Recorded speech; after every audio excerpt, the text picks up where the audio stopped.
Kicking off at number 5, we have the aptly named car dealership. This story comes from Reddit user Third Eye Open 2, who was a car salesperson at the time who worked into the evening shift. Things were winding down and they just finalized a deal with a couple purchasing a car. As they were showing them through the car and its controls out on the street of the dealership, a homeless person walked up to the group with a beer in one hand and a grimy plastic bag in the other. He muttered to them, "Look at this," and then opened the bag. The wife screamed and her husband yelled for him to get away or he'll call the cops. Well, the guy wasn't fazed and he quickly replied, "Call them because they've got to see this." Right there and then the homeless guy reaches into the bag and pulls out a severed head. He then calmly placed it on the steps leading up to the dealership, claiming to have found the head and felt like people needed to see it. He explained that he planned on cleaning it up and using it as a candle holder. Well, of course they called 911, and to cut a long story short, it turned out that the homeless guy's dog had discovered a semi-mass grave out in the woods and retrieved something a little bit more gruesome than a mere bone.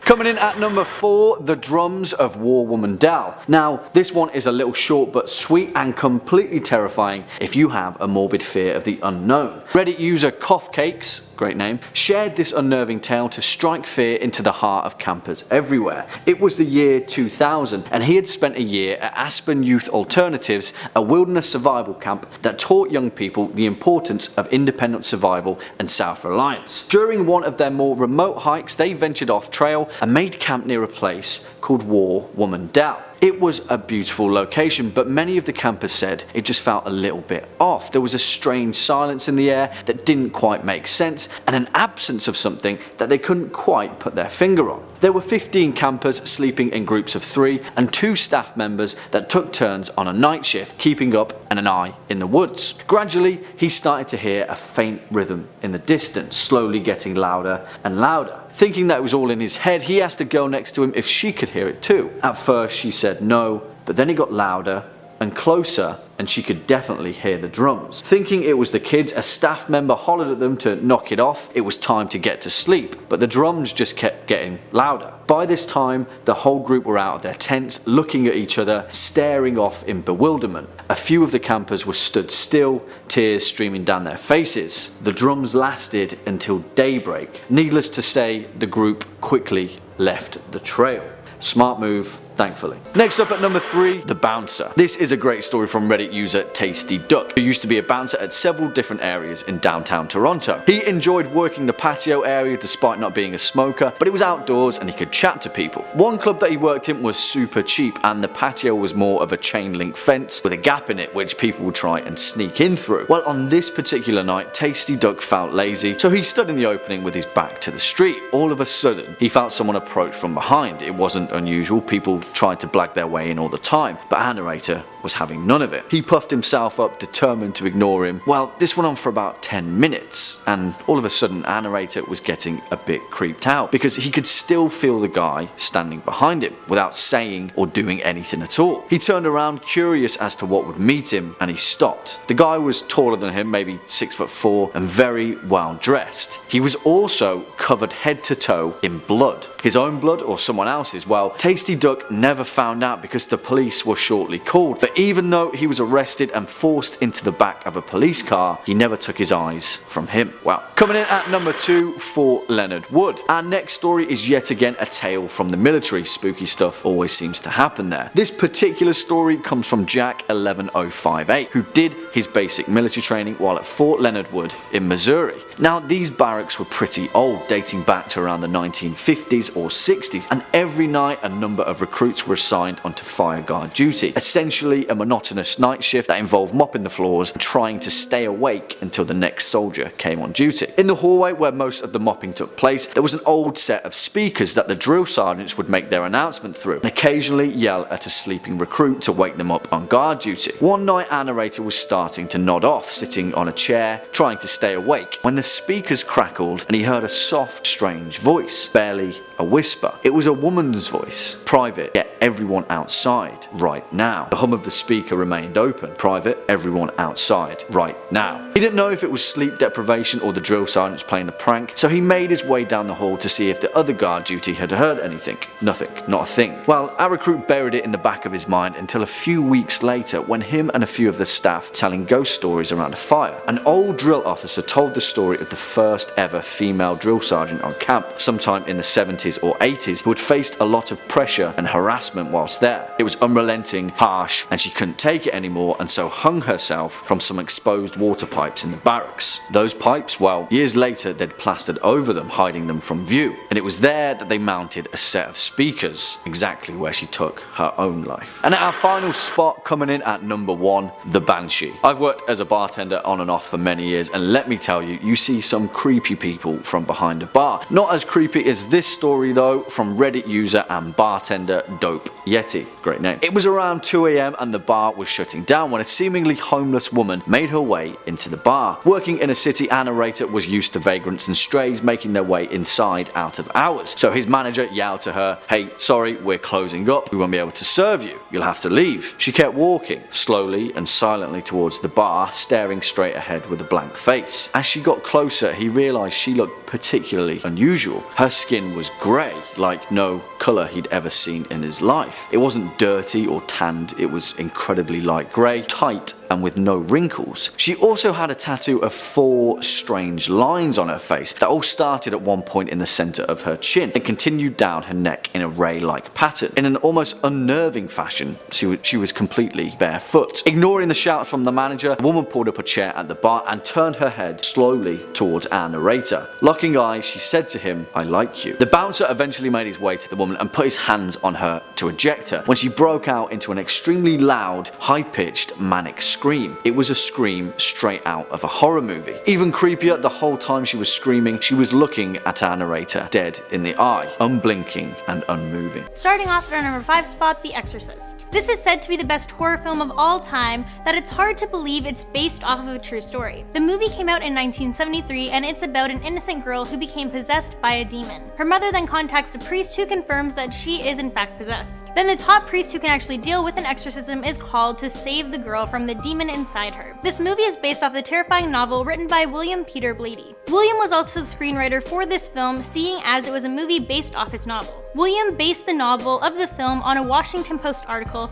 from 1949. The headline of this article was "Priest Frees Mount Rainier Boy Reported Held in Devil's Grip." The article then explained how 4 priests participated in the rite of exorcism on a boy. According to the priest, they allegedly experienced the boy speaking in tongues, the bed shaking and hovering, and objects flying around during the exorcism. Also, a little fun fact for you guys, there are actually a series of ominous events that took place surrounding this year-long shoot on the movie. This included the death of 9 people associated with production, also 2 of the actors died before the film's release, and then there's the story of a mysterious fire that destroyed the set one weekend. Not to mention all of the accidents and injuries that happened on set while filming. Coming in at number 4, Antichrist. This story comes from a ferociously named Reddit user, Gentleman Bastard, who tells the story of a time he worked the graveyard shift at a mental health facility. He begins by explaining that because some of their patients are in danger of hurting themselves or others, it's down to him to check on them every 15 minutes or so. He'd open the door, shine a light on their beds, and make sure that generally his patients are still breathing. It was the weekend, and on this particular occasion, he had 2 patients suffering from a psychoaffective disorder and had to put the both of them in the same room. Strangely enough, both patients had been claiming to be Jesus, and our narrator was curious to see how that would play out. Well, it's 3 AM and our narrator is doing his rounds when he opens the door and finds one of the guys crouching on the floor in a gorilla stance. He shines his light on him. No response. He asks, "Hey buddy, you okay?" No response. He continues to stare, unblinkingly, no movements. Just as he steps inside, the other patient,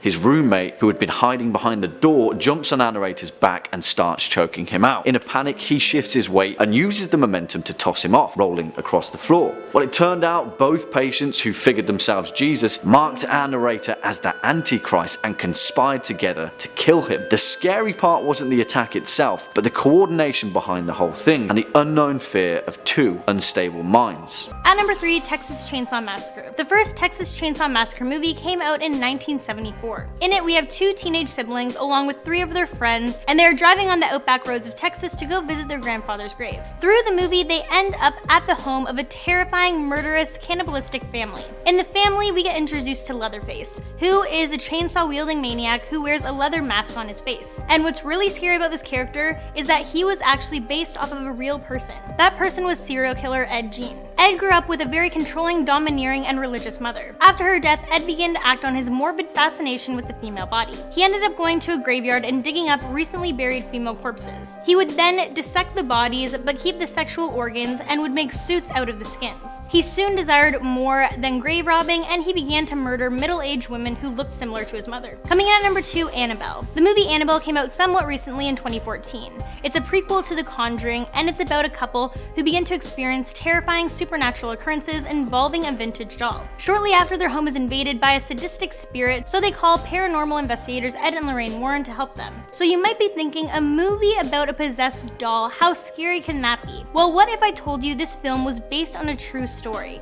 Yeah, that kinda ups the creep factor, doesn't it? The doll in the film was hit with some movie magic, and it's portrayed much creepier looking than the actual doll that was involved in these supernatural occurrences. The actual haunted doll is a Raggedy Ann doll, but like I said, this movie is actually based off of a true story. Ed and Lorraine are both real people who have helped with thousands of paranormal investigations. The Warrens say that the original Annabelle began her reign of terror in 1970, after being purchased in a hobby shop by a mother as a gift for her daughter. As soon as the doll made it into the house, the weird occurrences started to begin. The daughter first said that she saw the doll levitate. Then both the mother and daughter claimed the doll attacked them and even attempted to strangle a family friend. The Warrens were called and they diagnosed the doll as an inhuman demonic spirit. They then took the doll to their museum in Connecticut for safekeeping. She is kept in a glass box that is sealed with a key, ritualistic prayers, and holy water. About this, Lorraine said she has a priest come and bless the museum and use prayers that bind the evil spirits. Coming in at number 1, The Conjuring. Yes, this terrifying movie is actually based off of true events. So if you haven't seen this film, basically it's about a husband and a wife who are also paranormal investigators. Their names are Ed and Lorraine Warren. Yes, the same Ed and Lorraine Warren from the Annabelle case. And they are trying to help a family that's being terrorized by a dark presence in their farmhouse. So Ed and Lorraine go to the house, and once there, they discover the land is covered with a satanic haunting. And these spirits are targeting the Perrin family wherever they go. Not only has this movie been deemed one of the scariest movies of all time, as I said, this movie was based off of real life events. It came out in 2013, but the actual events took place in the 70s. So back in 1971, Ed and Lorraine Warren helped a family named the Perrins who had just moved into a Rhode Island farmhouse and experienced ghosts and terrifying occurrences. After the movie came out, the real-life Andrea Perrin said that The Conjuring was a fair reflection of the chaos and danger that the family faced on the farm. She said there were liberties taken and a few discrepancies, but overall, it was what it claimed to be. Also, to make this film as true to the real-life events as they could, director James Wan asked Lorraine Warren to join the project as a consultant. The film was mostly inspired by her and her husband's case files and recordings dealing with the Perrins family haunting. The entire Perrin family was also said to have put their support behind the film. It's so crazy to think that the things that happened in this terrifying film actually happened to people in real life. Well, at number 5, we have the story of the GASMAN. Reddit user Ligamentary tells a tale from the 1960s where her and her older sister were home alone for the weekend. It was a different time where people were generally less security conscious. She was waiting for a friend to pick her up when there was a slight knock on the door. Thinking that it was her friend, she answered without checking the peephole. It was a man standing there claiming that he was the gas man and he needed to check their meter. Disappointed that it wasn't her friend, she allowed the man in. She didn't notice this at the time, but the man wasn't dressed as a city official would, but he had a green and purple striped shirt on, like the host of Blue's Clues. Immediately, the man headed upstairs to the girls' bedrooms, just as her older sister passed him on the landing. "Why is that man going upstairs?" her sister asked. She replied that he was just reading the gas meters. Her sister turned pale. "Our gas meters are outside." Ever resourceful, her old sister had a stroke of genius and a man was passing outside the house when she yelled, "Oh Dad, it's good that you're home. There's a man here to read the gas meters upstairs." Just like that, the man in the striped shirt bolted out of the house. Close call? Well, you bet, because just 3 months later, a girl went missing under the exact same circumstances. She was home alone with no signs of forced entry. They later found the girl's body. She'd been held captive for a few days and then burned alive. And at number 4, the Amityville Horror. This movie came out in 1979, and it's about a young family who moves into a house where murder was committed. While there, they experience strange and terrifying occurrences. The real horror story happened in 1976 to the Lutz family. This family moved into 112 Ocean Avenue. What they didn't know about this house was that 13 months before they moved in, a man named Ronald Delfro Jr.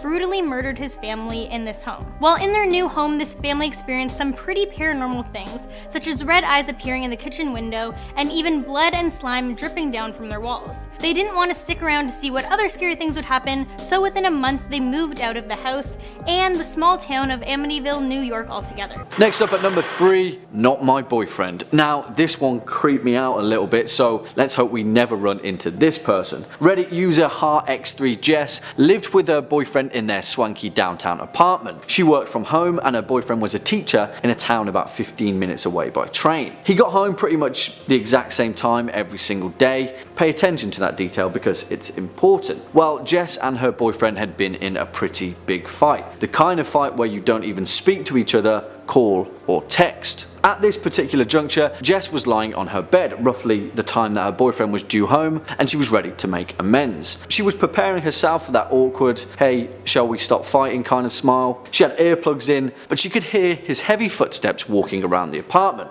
waiting for him to finally head to the bedroom. The door opened slowly, just a few inches. She turned her head towards the door, but it stayed still this time. Jess could see a reflection on the doorknob. It wasn't her boyfriend's hand, but a woman's hand with dark red nail polish. Whoever it was, they slowly closed the door just as they had opened it. As you would, she freaked out and hid on the balcony as she frantically called her boyfriend. Was it his mum or sister who came to visit? No, they didn't have keys. The landlady? No, she always lets them know a day in advance. Nevertheless, her boyfriend said, "Don't move, I'm calling the police." The mystery remained unsolved, not a person in sight, but the next day, when the landlady was changing the locks, they found a strange, square area by the keyhole that had been scratched away by something. Tools. Someone had forced their way inside. Spooky, eh? Coming in at number 2, Gilbert, Arizona. This one is definitely a doozy, so strap on in. It's the late 90s and Reddit user Can610, who was 14 at the time, moved from Phoenix to Gilbert, Arizona, which at the time was just beginning to develop from a town into a bigger city. Previously, most of the land around Gilbert had been rich, well-used farmland, and it had a long line of rural history. Now, Can610 was the oldest of 7 kids, and although their house was always bustling with noise and activity, the family quickly noticed that there were a number of strange noises that would occur. The house was brand new, mind, and the land around it nothing but cornfields. One night she was having some friends over for a slumber party. As is custom at these kind of events, the talk quickly turned to ghost stories. The Hookman, rat-a-tat. They laughed at how lame they were until they heard a strange shuffling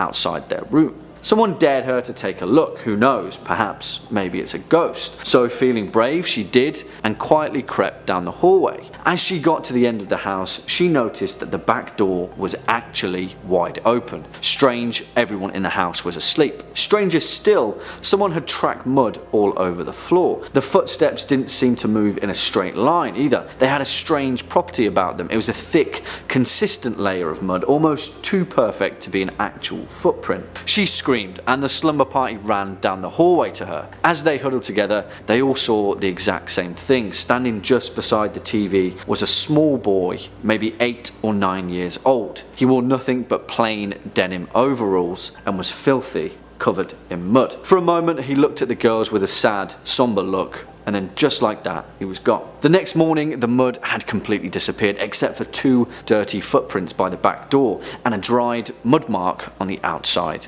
doorknob. Maybe he left, or maybe he was always there. And finally, at a number 1 spot, Goatman while camping. Now, if you are aware of the legend of the Anansi Goatman, then you'll easily be able to fill in some of these gaps in this story because there's a lot left to the imagination. It's 2007, and Reddit user Coyotes was out with a couple of friends camping in the woods, 13 of them. Kids between the ages of 16 and 18 just wanted to have a few beers at the weekend in relative peace and feel like adults. They'd planned to stay for 4 to 5 days over the summer vacation, but little did they know what would transpire. On the first night around 7 PM, they heard something or someone moving in the bushes. They threw an empty beer bottle, heard it smashed, and slowly watched something or someone climb out of the bushes and lumber back into the trees. That'd be the first warning for me to get out. Later that night, as they slept in their tents, they heard a strange popping sound coming from the fire. They shot up out of bed to find the fire that was previously just dying coals, roaring with flames